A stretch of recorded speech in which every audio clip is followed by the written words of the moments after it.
everybody, it's Joshua Zable, the Statistical CFO, back with another YouTube premiere. If you like these YouTube premieres, you can see on my shirt, I'm wearing a Minitab exchange shirt. Minitab exchanges are in-person events where people a lot smarter than me come to discuss different challenges at organizations and explain how to problem solve. So I encourage you to visit your local one. But for now, let's stick to the agenda. So I'm going to jump into my presentation. The presentation today is about Monte Carlo simulation and what a useful tool it is for CFOs or other finance professionals that are usually forecasting. All right, let's get into the topic for today, which is helping CFOs forecast and provide confident guidance ranges using Monte Carlo simulation. I always like to start a little bit about me, the statistical CFO, and about who this is for. It's really for members of the finance organizations or frankly, sales organizations, people that might provide forecasts or guidance ranges, whether it be to your CFO, to your CEO, to the executive team, or to investors in the case of a public or private company setting. More about me, I've got a BA and MA in economics, so I'm not a statistician. I'm the current CFO. I've worked at large companies, small companies, private, public, and on Wall Street, off Wall Street. And what really excites me about this discussion about Monte Carlo is it's a great tool to communicate what you're finding and what you're thinking. And it really helps you as a CFO or a professional really lean into information and data rather than gut feel and instinct and bias. And I'll show you how that comes about. Okay, so what is Monte Carlo simulation? Well, Monte Carlo simulation, you can see a lot of these definitions. What you're doing is assigning probability distributions to uncertain inputs. You're then using the computer to randomly sample those distributions, get some outcomes, and then analyze those results. In layman's terms, what it really means is when you have a formula, and if you kind of think of sales, let's imagine you have sales that's comprised of Division A, Division B, and Division C, and there are all sorts of ranges of those sales. Rather than running through scenarios yourself, Monte Carlo simulation runs those scenarios for you and actually gives you the percentages or the risks of those outcomes. So it really quantifies risks or really scenario analysis. I always think it's interesting to talk about where these names came from. Monte Carlo simulation actually was invented as part of the Manhattan Project. The scientists there were actually using this approach, random sampling, to solve their problems. And they viewed it as similar to gambling, which is where the Monte Carlo casino comes in, the name. And so that's how the name came about, hence Monte Carlo. Okay, so why as a CFO should you use it, or frankly, as someone who's forecasting? It allows you to plan using odds and math, not just your opinion. Thinking about there's a 24% chance we're going to do this as opposed to I think or I hope. It incorporates analytics. A lot of times forecasts are based on instinct. You're trying to read the people who are giving you the forecast. Some salespeople are biased to be more conservative. Some are biased to be more aggressive. Same thing with your marketing people might consistently overspend or underspend. Those are things in the mind of a CFO that we try to do some math around. This allows you to take analytics, which allows you to explain it and defend it. It also helps you face realities. I'd like to think people are inherently optimistic, so we're maybe hopeful that people will do better. This puts some sobriety into those forecasts. And I think most importantly, it's a better communication tool to your CEO or your board. It provides mathematical context around that forecast. And it makes you sound smart, like you know what you're doing, which is always a bonus too. So how simple can it be? It actually can be quite simple. Monte Carlo simulation sounds really fancy and maybe advanced. And frankly speaking, the more complex your equation is, the more useful it is. So it can be quite complex, but it also can be quite simple and used in a really simple way. And I'm going to show you examples that are really simple, that are applicable to things that you probably see all the time. And you'll see how easy it can be. So let's start with that simple example. You're a CFO, I'm a CFO, trying to project revenues for a quarter. Hypothetically, maybe you have three regions. You can see the regions are projecting different levels. In this case, I have $10, $20, $17 for each region for the quarter. But what they do typically in a forecast is they'll highlight various things at risk, and they'll also highlight potential upside. So what do you do with this as a CFO or a sales leader or an executive who gets these type of forecasts? So you can see the basic math is if you take the forecast, you have a forecast of $47, pretty straightforward. If you look at the downside risk, you're looking at $34. And if you look at the upside, it's 61. And so now you have a situation where you have a range of 34 to 61 with a forecast of 47. And that's all fine and good until you start getting questions about this from your boss or your board. And using Monte Carlo will give us some of those contextual answers. So let me go specifically. So this forecast gets presented. The range is 34 to 61 and the forecast is 47. And so a board might actually ask you something like, how likely is it we hit 34? Because that's really bad. Or a more optimistic board might say, how likely is it we hit 64? That'd be great. What do you think? In your judgment, what do you think?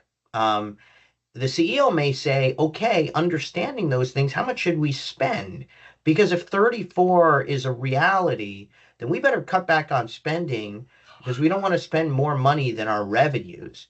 But on the flip side, if 61 is a reality, we should be investing some of that upside. So what should we do, Mr. CFO or Mrs. CFO? And then in the context of a public company, imagine you get this and you're asked to give a guidance range of revenue forecasts. How do you give that range? 34 to 64 is a pretty large range. So what I'm going to ask you to do is take a moment now, think about what you would do. And I would say take a screenshot of this slide because as I go through the exercise here, I'm going to allude to these numbers. And I just want you to kind of think context of how you would deal with it. So I'm actually going to jump into the software in a minute. But before I jump into the software, when you use Monte Carlo simulation, you use different distributions to do the simulation. In statistics, distribution just describes how a variable's value are spread out, arranged possible outcomes, showing which values are more frequent or which are less. There are various distributions. That could be a whole talk in and of itself, which I'm not going to jump into. But I'm going to highlight three distributions that I think are particularly applicable for people in finance, or at least the way we think. The first one is a normal distribution. The normal distribution is the classic bell curve distribution, where most data points cluster around the mean. We all know that. Then there's a triangular distribution. The reason why I like it for financial situations is oftentimes in finance, we think of things in three cases. We think of a bear case, the minimum, a bull case, which is the maximum, and a base case, which is the most likely. And so that's a helpful context to think about how you could use Monte Carlo. The other thing is a uniform distribution, which really deals with if you have a range. So in the case that you just have the bear case and the bull case, or the best case and the worst case, it's a helpful range. Now I'm going to jump into the software and show you how easy it is to do. So I'm going to pull over my web browser. I'm going to jump right into app.minitab, which is the Minitab Solution Center. I'm going to jump right into Minitab Workspace, one of the applications in the Solution Center, which has our Monte Carlo simulation.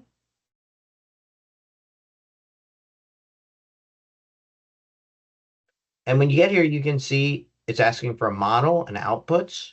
And if you remember, what did we talk about? We talked about we had three regions. So I'm going to say region 1, region 2, and region 3. I'm going to use the uniform distribution for all of them. That was the one that just had the range, the worst and the best. And I asked you to take a screenshot of this. And you can see we started with 9 to 12.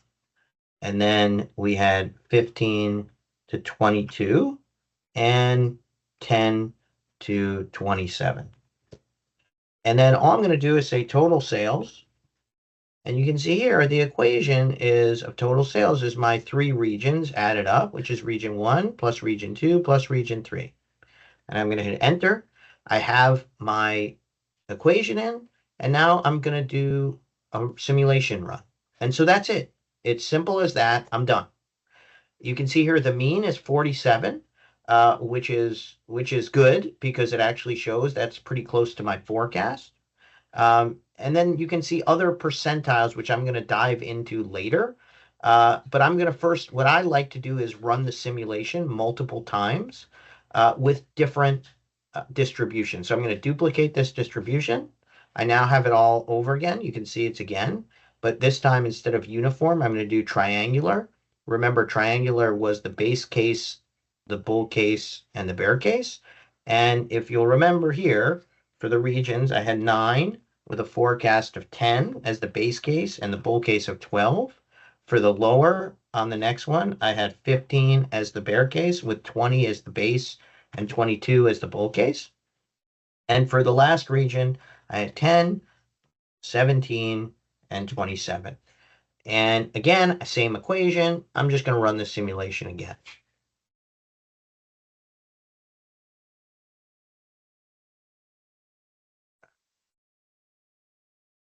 There we go. And you can see results again. Interestingly enough, I have the mean of 47, so that's great. And percentiles, which again, I'm going to show you in a minute. And then last, I'm going to copy this again. And I'm going to run the normal distribution, which I talked about. Now, the difference in the normal distribution is you can see you have your mean, which in this case is going to be 10, 20, and 17. And standard deviation, the quick way to calculate standard deviation is take the range over 4. I've done that math in preparing. But if you look at the slide I asked you to take a screenshot of, you can quickly take the ranges all of the top of the range minus the bottom of the range, divide by 4. In this one, it was 10 was the range, divide by 4 is 2.5. And once again, I'm going to run the simulation. And again, I got a mean of 47. So really good news. I got 3 means of 47. My forecast is 47. So I'm feeling pretty good. Now, what I'm going to do is go switch back now to the, I'm going to take this and move it away for now. And I'm going to switch back to my presentation mode here. And I'm going to show you the results of those simulations. So here are the results of the simulations. Like I said, you can run one type of simulation. I like to run multiple ones just because you see how quick and easy it is, and it gives you more context and more confidence. The way to read these when you look at these percentiles, and you can see I have it written down, we'll start with the first uniform distribution, is 90% of the simulated outcomes are going to be less than or equal to 55, in this case, or 54.67. The second analysis or simulation came up with 52.5, and the third one was 52.9. So that goes when we go into the ranges that we talked about, the upside of 61. This gives me a pretty good impression that 61 probably isn't a realistic outcome. How good can it be if the board asks? Somewhere between 53 and 55 is probably a good answer. Maybe you guess 54 as a good range. And then the other part is how bad can it be? And again, looking at that 10th percentile, so there's less than 10% chance the value is, in this case, in a uniform 40, the second one 42, and the third one 41. And I'll highlight that here. Here's your 40, 42, and 41. Again, when we looked at the first situation, our worst case scenario was 34. So when the board asked me how I feel about this forecast, the nice thing was we saw the mean of 47 come up a few times. So I feel pretty good about that forecast of 47 as the best guess I can make. But I would also say that the range is more realistic, something like, 41 or 40 to 42 to something like 54, right? Which is a much tighter range than the 34 to 61. Okay, so that's pretty simple. Let's up the ante here and make it a little more complex because you may say, well, that really seems simple. I don't really need to do that.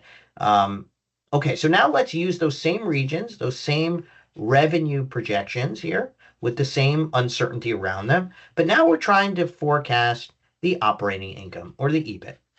And so we get a forecast from our sales team, but our chief marketing officer says, and our CRO says, well, our expenses are expected to be in the range of 10 to 15. We're not quite sure. And then our R&D and development team says, well, the expenses are in a range of 6 to 10. So now I've added another layer of complexity because if I look at my forecasting math of 47, I had that downside of 34 to 61. And now if the board says to you, what's the best case scenario? The best case scenario would be the 61, which is the best case revenue, and the least amount of expense, which would be 10 and 6, which would get me an operating income of 45. The worst case scenario would be the worst revenue case and the most expenses, which would be 9.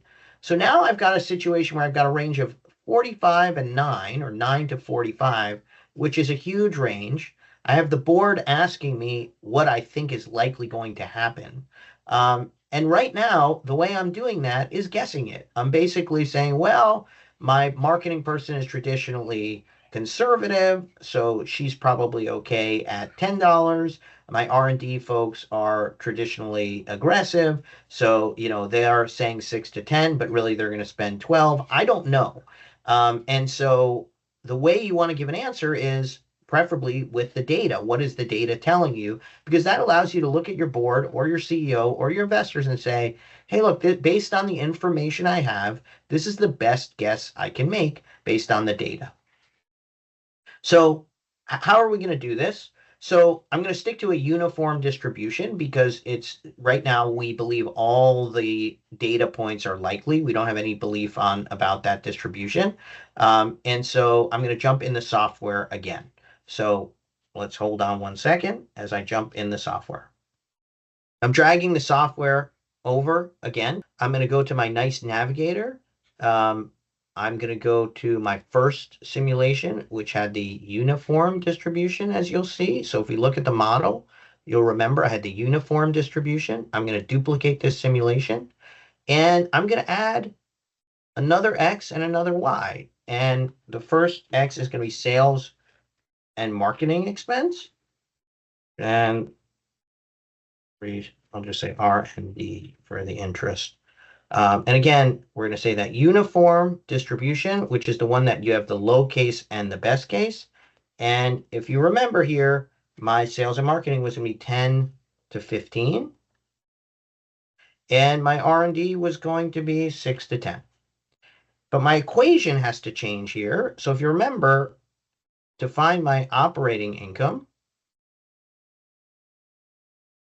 I'm going to take my sales, only this time I'm actually going to subtract out my expenses. So not a very complicated equation here, but more complicated than just the addition. And I'm going to quickly run a simulation. And again, here you can see the mean of 27. That's important. I'm going to go back to my presentation where I've highlighted the answers to make it much easier. And so again, looking at that distribution here, you can see at the 90th percentile, we're at 34.5, and the 10% is 19. And so rather than telling the board or my CEO I have a range of 9 to 45, I can tighten that range much more, 19 to 35, and with a mean of 27 gives me a really good data-driven analysis of what I believe the forecast range is and the likely outcomes will be. So let's review. First of all, you can now talk about Monte Carlo at cocktail parties and at your board, which will make you sound smart, hopefully. But more importantly, keep in mind, Monte Carlo provides insight. It lets you see a range of possibilities and their likelihood, and really lets you quantify risk. It can be used for simple analysis, as I showed you, or more complex. The more complex your equation, as you saw, the more utility it has because by definition, there's more variability. So it's really helpful. And I think where it's really critical is a communication tool. Again, the CFO is always looked to as what is your belief of these things are going to happen? And inherently, we have judgment, and CFO does have some judgment and uses judgment, but a better CFO incorporates data-driven analysis with that judgment. And Monte Carlo is a great way to provide that data-driven analysis. So that's the end of our talk. If you have any questions, please submit them, or hopefully you have been submitting them, and we'll get back to you. And please comment if there's any other topics on simulation or statistics that you want to learn. Thank you very much, and have a great day. Bye.